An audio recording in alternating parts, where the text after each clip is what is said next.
Hello everyone, so I welcome you all to the channel Psych Learning. So we are here doing part 2 of the chapter number 7 called Thinking. हमने इसका part 1 start कर दिया था earlier video में. I hope आप सबने देख लिया है and अगर नहीं भी देखा है तो कोई बात नहीं, it's okay, it is there. आप आराम से हमारे YouTube चैनल पर जाके उस part को देख सकते हैं so that आपको ये वाला part भी continuation में अच्छे से समझ में आ जाए. अगर आप चैनल पर नए हैं तो चैनल को सब्सक्राइब करिए, नोटिफिकेशंस ऑन करिए ताकि कोई भी वीडियो आए तो उससे आपको पहले ही पता चल जाए. इसके अलावा आप शेयर करिए उन लोगों के साथ जिनको इसकी ज़रूरत है. कोई भी डाउट, कोई भी क्वेरी पिछले वीडियो में से भी रह गई है तो आप यहाँ पर हमें बता सकते हैं कमेंट सेक्शन के थ्रू, व्हाट्सएप, इंस्टाग्राम, टेलीग्राम या ईमेल के थ्रू आप हमें रीच आउट कर सकते हैं. आपको पर्सनल ट्यूशंस चाहिए तो उसके लिए भी आप हमें मैसेज कर सकते हैं. आज हम चैप्टर 7 का सेकेंड पार्ट कर रहे हैं.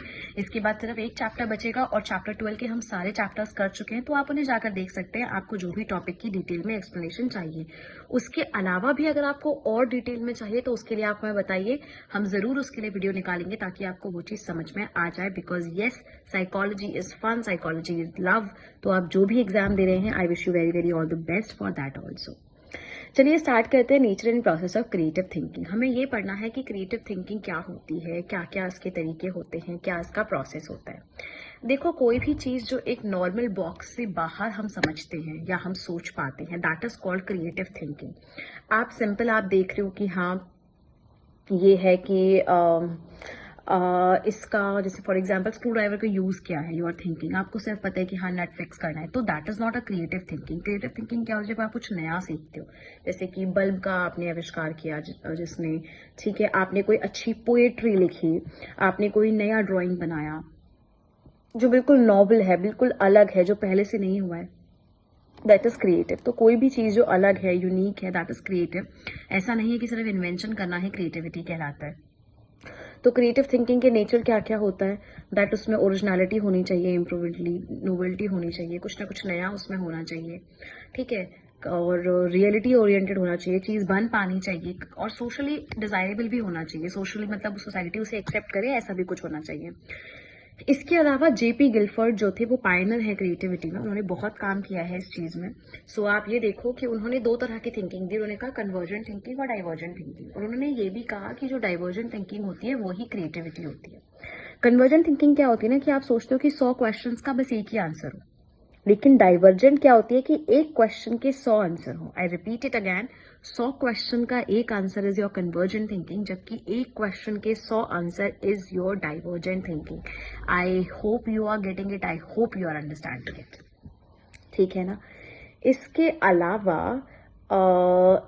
और क्या दिया उन्होंने ये बोला कि डाइवर्जेंट थिंकिंग की जो टाइप्स है वो क्या क्या होते हैं, मतलब डिटर्मिनेंट्स हैं वो क्या होते हैं. फ्लुएंसी क्या होती है, जितने नए जल्दी जल्दी आप आइडियाज बता सको. फॉर एग्जाम्पल, सिंपल एग्जाम्पल लेते हैं, मैं आपको बोलूँ कि आप एक पेन होल्डर का यूज बताइए, ठीक है, तो आप क्या बताओगे. तो दैट इज, जितना जल्दी जल्दी आप बताओगे दैट इज योर फ्लुएंसी. जैसे मैंने यहाँ पे लिखा है मेनी, बहुत सारे आंसर्स आप दे पा रहे हो.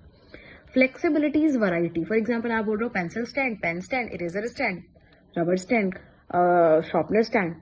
क्या वैरायटी है, कुछ भी नहीं है. एक स्टेशनरी के आइटम्स बोल रहे हो. अगर आप बोलो कि नहीं मैं उसको वॉल हैंगिंग बना सकता हूँ, मैं उसको स्पून स्टैंड बना सकता हूँ, इस तरह से मतलब कुछ अलग अलग आइडियाज. तो फ्लेक्सिबिलिटी नोट्स द वैरायटी. इसके अलावा originality is the something which is new और usual, which is not made earlier, जो पहले नहीं बना है, that is your originality. And then you have elaboration, कि आप उसमें कितनी डिटेलिंग डाल सकते हो, कि सिर्फ आपने हवा में नहीं बोल दिया वॉल हैंगिंग. आप एक्चुअली बता रहे हो कि उसको आप होल्डर को ऐसे लोगे, उसमें आप रॉज लगाओगे, ये करोगे वो करोगे, कैसे उसको प्रॉपर एक हैंगिंग बनाओगे वो आपको बताना है. And that is what defines the divergent thinking, ठीक है ना. फाइन.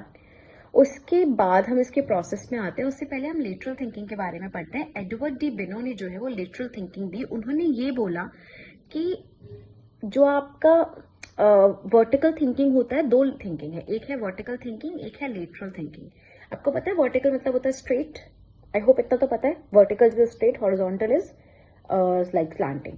तो वर्टिकल जैसे स्ट्रेट होता है, तो वर्टिकल थिंकिंग क्या होती है कि एक ही जो डिग, जैसे रैबिट होता है ना, एक ही छेद में और ज्यादा घसते ज्यादा और उसी लाइन में जा रहा है, that is your thinking which is vertical thinking. लेकिन जो लेटरल थिंकिंग है वो क्या होती है, हल्की सी टेढ़ी, मतलब खरगोश पहले ऐसे जा रहा है, फिर थोड़ा लेफ्ट हो गया, फिर थोड़ा राइट हो गया, मतलब लिटरली टेढ़ा जा रहा है. It is digging in a hole in another place, किसी दूसरी जगह पर वो होल कर रहा है. ठीक है, पता लगा रहा है कोई नई चीज, that is your creative thinking. तो बेसिकली लेटरल थिंकिंग को हम क्रिएटिव मानते हैं। एंड डी बेनो ने जो है लेटरल थिंकिंग के लिए मेंटल लीड्स भी दिए। उन्होंने बोला कि बहुत सारी हैट्स होती हैं, 6 थिंकिंग हैट्स होती हैं एक्चुअली, इफ यू सी देखो 6 थिंकिंग हैट्स होती है जो इसको हमें हेल्प करती है काम के लिए। पढ़ते हैं क्या क्या है। First is your white hat. White hat का मतलब क्या है, जो इन्फॉर्मेशन, सिंपल नॉलेज कहाँ से मिल रही है, फैक्ट्स कहाँ से मिल रहे हैं, फिगर्स कहाँ से मिल रही है।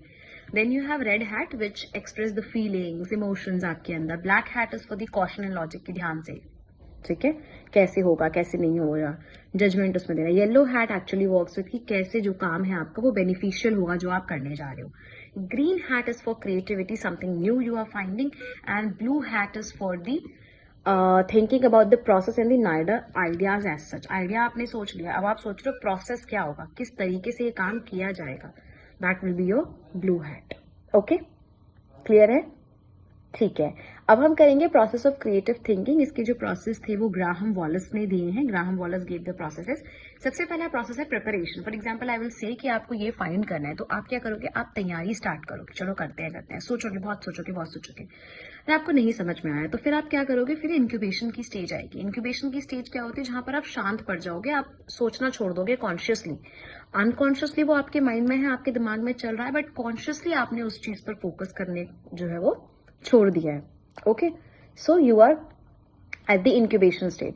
फिर अचानक से एक दिन आपको वो आइडिया आएगा और आप इल्यूमिनेट करोगे। अचानक से क्या करेंगे, इल्यूमिनेशन शो करोगे आप, राइट?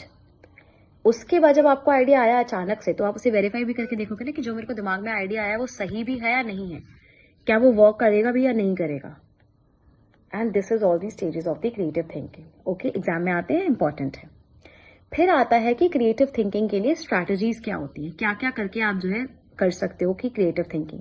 सबसे पहला क्या होता है कि एकदम अवेयर हो और सेंसिटिव हो, आपके आसपास कोई भी बदलाव या कोई भी चेंजेस आ रहा है, कुछ भी आपके आसपास शोर शराबा टेक्सचर साइज कुछ भी हो रहा है, उस चीज को आप समझो। इसके अलावा जितने ज्यादा आइडियाज सोच सकते हो ना उतने सोचो, कभी भी आइडियाज को रोको मत, जितना आ रहा है दिमाग में सोचो, कोई तो आइडिया आएगा जो डिफरेंट आएगा। Then brain storming technique. Osborn की जो ब्रेन स्टॉर्मिंग टेक्निक है वो ये होती है कि वो फ्लुएंसी भी बढ़ाती है, वो फ्लेक्सिबिलिटी बढ़ाती है, कि अलग अलग आइडियाज और नए नए आइडियाज भी आपको शो करवाती है। ठीक है, तो बेसिक असम्पशन यहाँ पर ये है कि आप फ्रीली सोचो and tendency to put judgement on the worth of ideas में बी पोस्टपोन, कि ठीक है और सोचेंगे कि बाद में यूज उसका है या नहीं है वो बाद में सोचेंगे, लेकिन अभी के लिए हमें आइडिया सोच के रख लेने हैं। ठीक है, उसके बाद हम बात करेंगे थॉट एंड लैंग्वेज की। अब ये सब हो गया थिंकिंग एंड, और हम देखेंगे लैंग्वेज क्या है। So language as a determinant of thought. जो हम बोलते हैं वही हम सोचते हैं। ऐसा किसने बोला? बेंजामिन ली वोल्फ ने जो है लिंग्विस्टिक रिलेटिविटी हाइपोथेसिस दी है। उन्होंने डायरेक्टली ये बोला है कि लैंग्वेज डिटरमाइन करती है कि हम क्या सोचते हैं। फॉर एग्जाम्पल, हम जितने हम लैंग्वेजेस बोलेंगे, जो हम बोलेंगे वही हम सोचेंगे। जैसे कि जो एस्किमोज होते हैं वो अलग अलग आवाजें, हम अलग अलग नाम लेते हैं वो स्नो के लिए, तो वो स्नो को अलग तरह से समझते हैं। लिंग्विस्टिक डिटर्मिनिज्म भी इसे कहते हैं कि आप जो बोलोगे वही सोचोगे, पर ये हमेशा सच नहीं होता ना। जो हम नहीं भी बोलते वो भी हम सोच तो सकते हैं, बट ठीक है, उन्होंने ये कहा। फिर दूसरा थॉट आता है उससे opposite, which is thought as determinant of language. की थॉट जो है वो लैंग्वेज को डिटरमाइन करता है, कि जो हम सोचते हैं वो हम बोलते हैं। समझ रहे हो? ऑपोजिट चीज, जो हम सोचते हैं वो हम बोलते हैं। अब दूसरा थॉट है, तो पेपर में अगर अलग अलग पर्सपेक्टिव आते हैं आपसे पूछने के लिए, तो आपको अलग अलग पर्सपेक्टिव लिखने हैं। स्विस साइकोलॉजिस्ट जीन पियाजे ये बिलीव करते थे कि जो बच्चे सोचते हैं, जो एक्सप्लोर करते हैं, वही बच्चे बोलना सीखते हैं। इसके अलावा लैंग्वेज और थॉट अलग अलग डेवलप होता है, ये भी किसी ने बोला, वो कहा लेव विगोत्स्की ने। विगोत्स्की ने कहा लैंग्वेज अलग डेवलप होती है, थॉट अलग डेवलप होता है, एक स्टेज के बाद दोनों चीजें आके एक लेवल पर मिल जाती हैं, लैंग्वेज भी और थॉट भी। सो 3 पर्सपेक्टिव हो गए, language determining thought determining language, and language and thought developing differently. I hope आपको समझ में आ गया है। नहीं भी आया तो आप हमसे पूछ सकते हैं। इसके अलावा we have development of language and language use. अब लैंग्वेज डेवलप कैसी होती है, उसका कैसे यूज होता है। सबसे पहले जो छोटा बच्चा होता है वो सिर्फ आ ओ करेगा, कूइंग करेगा, उसके बाद थोड़े से बैबलिंग के वर्ड्स आएंगे उसके अंदर, और बड़े बड़े होते होते उसके जो है अलग अलग लैंग्वेजेस जो है वो आएंगी। इसके अलावा ये लैंग्वेज की डेफिनेशन है कि इसमें एक सिंबल है, मीन्स ऑफ सर्टेन रूल्स हैं जो एक दूसरे से कम्युनिकेट करते हैं। सिंबल्स है लैंग्वेज में कम्युनिकेशन करने के लिए, और इसके अलावा 2 कैरेक्टरिस्टिक है, तो लॉन्ग क्वेश्चन में आ सकता है कि एक तो सिंबल जरूरी है, दूसरा ये कम्युनिकेशन के लिए इस्तेमाल की जाती है। ठीक है, so communicating one's thought, ideas, intention, feeling, कुछ भी चीज आप कम्युनिकेट कर सकते हो. डेफिनेटली नॉन वर्बल कम्युनिकेशन भी होता है. मैं बोल रही हूँ ओ आई केयर फॉर यू, और मैं मुंह ऐसा बना रही हूँ कि सो यू विल गेट कि अरे तो सिर्फ बोलने के लिए बोल रहे हैं. तो ये नॉन वर्बल कम्युनिकेशन भी आई होप आपको पता होगा कि क्या होता है, जो हमारे क्यूज होते हैं. फिर आता है कि लैंग्वेज डेवलप कैसे होती है. अगर आप देखो कि लैंग्वेज डेवलप कैसे होती है, सब में अलग अलग होता है, बट अगर आप बच्चों की देखो या इंसानों की देखो तो एक प्रिडिक्टेबल पैटर्न होता है कि कैसे होगा. सबसे पहले कोइंग साइंस होगी, आ बा ऊ ई आ, शायद वर्ड्स नहीं होंगे, सिर्फ आ ऊ आई होगा.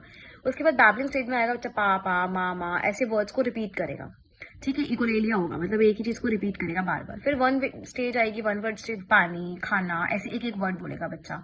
यहाँ पर होलो फ्रेजेस होते हैं. होलो फ्रेजेस मतलब पानी गिर गया, पानी पीना है, पानी चाहिए है, पानी वहां रखा है, कुछ भी हो सकता है, लेकिन एक वर्ड. टू वर्ड स्टेज में पानी पीना, तो पानी पीना टू वर्ड स्टेज आ गया. इसी स्टेज में टेलीग्राफिक स्पीच बोली जाती है. क्यों? क्योंकि हम क्या करते हैं, हम पता है ना टेलीग्राफ में क्या होता था कि लिमिटेड वर्ड्स होते थे यूज करने के लिए. तो वैसे ही बच्चे कम से कम वर्ड्स यूज करके जो है अपनी बात को समझाने की कोशिश करते हैं. टेलीग्राफिक स्टेज आती है, एंड उसके बाद बच्चे और बढ़ जाते हैं, and then slowly we have other things also. Bilingualism and multilingualism इसमें लिखा हुआ है. तो बायलिंगुअलिज्म बेसिकली होता है कि जिन्हें दो लैंग्वेज आती है, जैसे हमें हिंदी इंग्लिश दोनों आती है. मल्टीलैंग्वेजिज्म क्या होगा, जो हमारा कल्चरल वाला लैंग्वेज है वो भी हमें आता है. ठीक है, फॉर एग्जाम्पल या Gujarati, so you know Gujarati, you know Hindi, you know English, तो यू बिल्कुल मल्टी लैंग्वेजिज्म. इसके अलावा और भी कोई फॉरेन लैंग्वेज आपको आती है तो भी मल्टीलिंगुअलिज्म होता है कि आपको दो से ज्यादा लैंग्वेजेस आती हैं. इसके अलावा देखो बी.एफ. स्किनर ने क्या कहा. बी.एफ. स्किनर बिहेवियरिस्ट थे, आपको पता है. तो वो यही बोलेंगे कि जो हम सिखाते हैं बच्चे वही लर्न करते हैं. हम अच्छे से रीइंफोर्समेंट देंगे तो बच्चे और चीजें सीखेंगे, और अगर हम रीइंफोर्समेंट देना बंद कर देंगे तो बच्चे वो चीज नहीं सीखेंगे. लिंग्विस्टिक नोम चोम्स्की के लिए ये बोला कि हमारे अंदर एक यूनिवर्सल ग्रामर होती है, सबके अंदर, इंसानों के अंदर, और बच्चे खुद ही ऑल द मोस्ट सीख जाते हैं. बहुत से शब्द जो बच्चे ने आज तक कभी सुने भी नहीं होते, बच्चे वो वर्ड्स भी बोलने लग जाते हैं. And that is because of the innate thing we have. हाँ, एक क्रिटिकल पीरियड है, आप बच्चों को सिखाओ, बिल्कुल आप सिखा सकते हो, लेकिन इनेट भी होता है. And the last is a language use, कि आपको किस तरह से यूज करना है, कैसे यूज करना है. प्रैग्मेटिज्म का यहाँ पे यूज होता है कि आपको इसे सॉरी, थैंक यू, प्लीज, इस तरह के वर्ड्स जो है हम इस्तेमाल करते हैं. That is pragmatism. बच्चे को टैक्ट करता है कि प्लीज जाने दो ना, सॉरी नहीं होगा ना. छोटे बच्चे आपने देखा होगा ऐसे बहुत बोलते हैं, प्लीज खेलने दो ना. तो क्यों बोल रहे हैं वो बच्चे ऐसा? क्योंकि उनको पता है कि प्लीज बोलूंगी या बोलूंगा तो मुझे वो चीज मिल जाएगी. समझ रहे हो? प्रैग्मेटिज्म का ये यूज होता है कि उसको अच्छे से यूज करना. So we are done with the chapter. This is your summary. You can read through it. Anything you have doubt with, you can definitely ask. Then you have a bit of a questions. So with this, we have completed the chapter number 7. Now we'll start chapter number 8 in the next class, and then soon we'll finish off with the class 11th of psychology also. I hope you are studying hard. Take good care of yourselves. Any doubt and queries, do reach out to us. Take care. Bye bye.